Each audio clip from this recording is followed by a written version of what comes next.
It's not like gold and silver just disappear out of thin air, although it does seem like it in this over a year-old case, and the hunt is on to try to recover the lost gold and silver, hopefully to be returned to their rightful owners. Let's explore!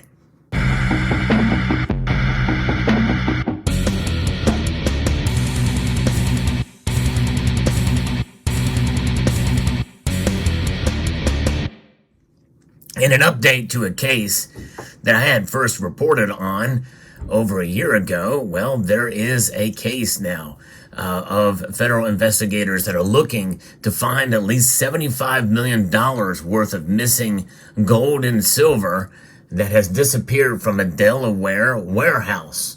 So the hunt is on to try to find this. This is an article from the Philadelphia Inquirer that gives us an update about this case. The empty vault's heavily steel door stood ajar at the end of November of this year beside the last unclaimed silver-proof sets in piles to be sold at auction. The court-appointed receiver, Kelly Campbell, had been overseeing this depleted storage facility at First State Depository Company, LLC, for the past year, arriving the previous fall with U.S. Marshals and a judge order.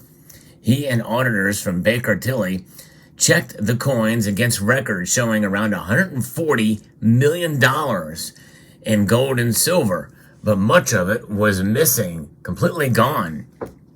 Around 2,100 customers stored gold and silver at First State in labeled boxes, kind of like a bank deposit box. Many were retirees who had been persuaded to include precious metals in their IRA or 401k accounts. For tax reasons, they needed to store the metals in a secure place away from home, which First State claimed to offer. Most of the investors were elderly people, by the way, according to Campbell. They were investing their savings, so it's tragic that they lost it all. And because of this scam, that's just it. The old saying, if you don't hold it, you don't own it. Well, that really is true. Although I certainly understand that some of the rules prevent you from actually storing it, well, you have to have faith in that counterparty. In this case, the counterparty was a scammer and a thief, for sure. Campbell's team recovered $64 million of the precious metals from nearly 1,000 boxes and sent it back to the owners. So that was good, but the rest of the boxes were missing gold and silver worth $76 million. Some were empty. Some had silver, but none of the listed gold. Some were stuffed with paper IOUs. Another 140 customers the receiver identified haven't filed claims. And there's boxes of actual proof, American Silver Eagles, in capsule, just sitting there. They're monster boxes. It's crazy.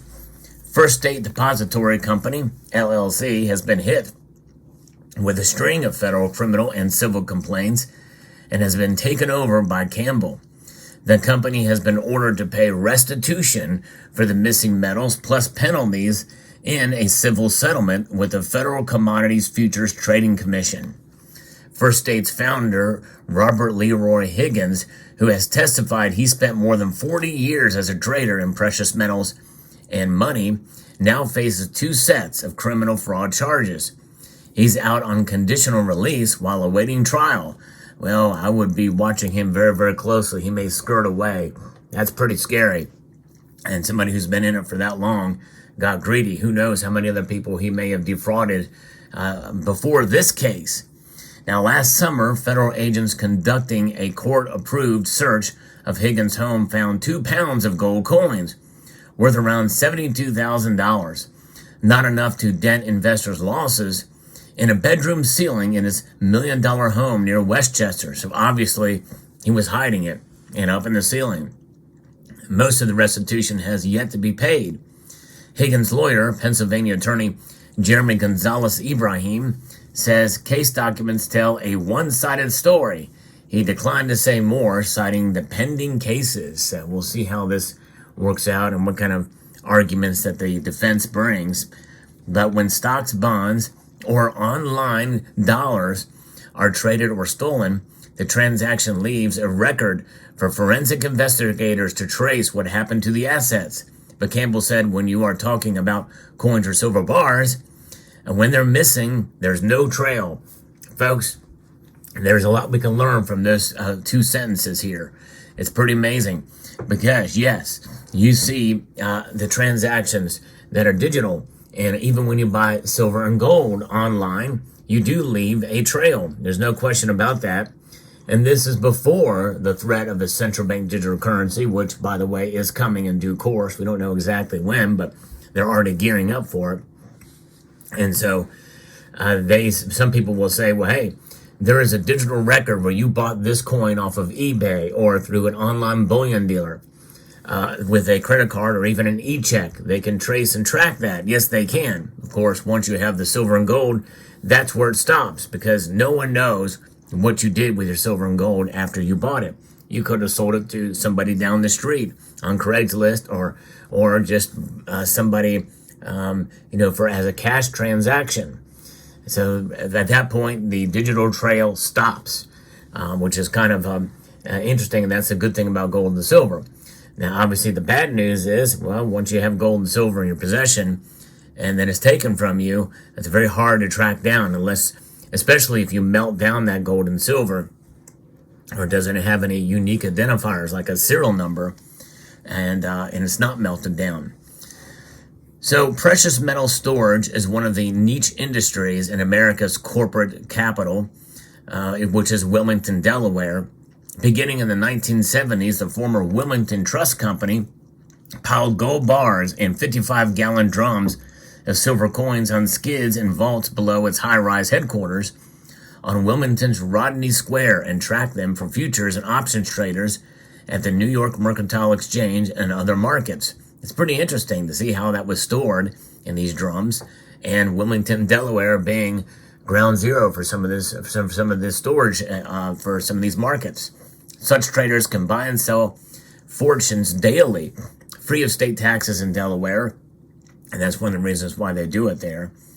In the early 1990s, Wilmington Trust boasted it ran the largest private gold and silver depository in the United States. When the bank pulled out of that business in 1997, at least 3 independent Wilmington warehouses moved into the vacuum to store precious metals. And that's another lesson we can learn here, folks, is people are going to flock to where taxes are low or there's no taxes at all. And in this case, that's why Wilmington, Delaware became the safe haven for gold and silver storage for that very reason. First state to really amp up storage of gold and silver. Now, if you enjoy videos like this where I do talk about the news and talk about precious metals, I hope you will consider subscribing to the channel and pressing that like button down below, as it's one of my main missions on this platform is to bring you the latest news and developments regarding gold and silver. And by the way, this video is going to be in a playlist called Precious Metal Crimes. I have a whole playlist where I've talked about these over the years that have been on this platform. Now, one of those was First Depository Company, opened by Higgins back in 2006 on a street of warehouses spread between row house blocks and Wilmington's east side. Wilmington Trust and its successors that handled precious metals for big commodities traders have been regulated by the state banking department. The first state's particular focus on metals trading and storage wasn't subject to Delaware bank licensing or regulation law, said Alex Webb, a spokesperson for the Delaware department. First State focused on smaller clients, often individual retirement savers dazzled by pitchmen touting gold as a shelter against inflation and unreliable national currencies. The company got its name into a list of circulated by retirement accounts custodians who urged savers to consider buying precious metals. Such referrals helped First State grow. Higgins, however, filed for personal bankruptcy protection in 2016 and then again in early 2022. By 2022, First State customers concerned about missing monthly reports and unable to verify some of the investments were complaining to the Federal Commodities Futures Trading Commission and talking to federal investigators. In June of 2022, Higgins was criminally charged in Delaware in a sealed indictment, a step federal prosecutors sometimes take when they want to protect sources while considering further action. The case, which remains pending at this point, includes 5 counts of tax evasion and 2 of mail fraud.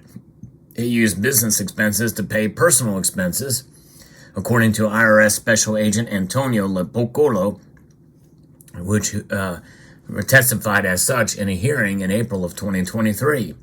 Higgins was given conditional release over prosecutors' protest.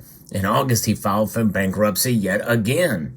In September, federal officials obtained a restraining order that turned Higgins' companies over to Campbell as receiver. Letters were sent to investigators, or to investors rather, the first sign for many of them that the First State was in trouble.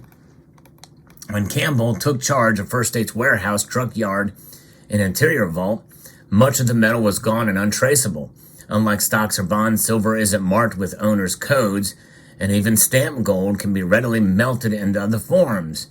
In October, the commission filed civil charges against First State, affiliated companies, and Higgins, alleging that starting with at least as far back as 2014, the group had misappropriated millions and lied about insuring the gold and silver with Lloyd's of London. Higgins said he was nearly broke and asked federal judge Mary Ellen Noriega, who was hearing the criminal case, to provide public funds to pay his lawyers. So at the April hearing, Noriega questioned how Higgins could be spending tens of thousands on vacations and maintaining his home in Chester County if he'd also claimed he hadn't worked or made a profit from his company since 2012 and was surviving on Social Security and around $60,000 a year from the First State paid his wife. Most criminal defendants whose counsel is being paid for the public are not in Hawaii for 14 days. It's true. A lot of red flags there. And nonetheless, this gold and silver is still missing. And none of the gold was there when they looked around and they found it in his ceiling. So the hunt goes on. And the story kind of goes on here. And it's pretty amazing to see what could happen. What regulators are going to do is they could, this company gave no guarantee about the depositories. Clients chose their own custodian. This is self-directed by its nature in the world of investment. There's no protection for fraud, aiding that he felt bad for the victims. There really is no protection there. People in the precious metal industry say the First State case has damaged the industry's reputation and have called for more regulation. Well, I think there should be a regular audit of some of these vaults, and likely probably most of them are legitimate, but ones like this certainly has that certainly does have and raise concerns and questions, because in the end, really, you're responsible for what you own, and there's bad actors out there, and they will strike and steal, as was the case here. But the hunt is on to try to find this lost gold and silver. I hope they find it soon. This is definitely bad news. So let me know what your thoughts are about this story. I'll keep an eye on it as well. Any news breaks about where this lost gold and silver could be, I will certainly will let you know, but more than likely probably has been spread out across the country and sold in small little lots if he was smart. That's how he would handle it. Let me know what your thoughts are. I'd like to extend a multitude of gratitude to you all for watching, and I want to encourage you to please rate, share, comment, and subscribe.